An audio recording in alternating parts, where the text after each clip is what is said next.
So at this point, I've asked you to Google yourself, or your facilitators asked you to Google yourself. And it's really important that you think about what you find.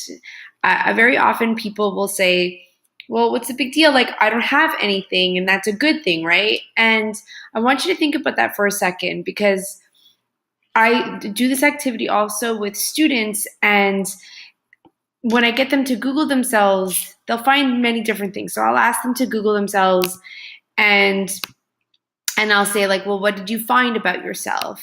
Did you find good things? Did you find bad things? Hopefully you didn't. Unfortunately, our students will have, some, not great things, depending on, what they've been posting. And then I'll ask them if they have anything at all. And as adults, very often we are like very content with not having much. But for the most part, there's something, unless you have a really common name, like you're like John Smith or something, then most likely you're not going to find yourself on there. But I mean, if you have a name like myself, and I'm Tanya Avrith, I'm the only one.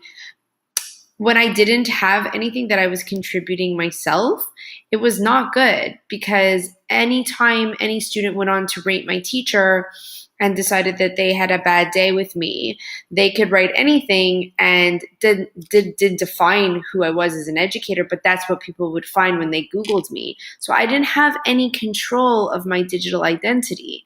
And so I ask you to think about your identity and ask yourself, do you think that you have control over what's being posted about yourself? Because if you're not adding to the conversation online, you probably don't have much control over what is being said.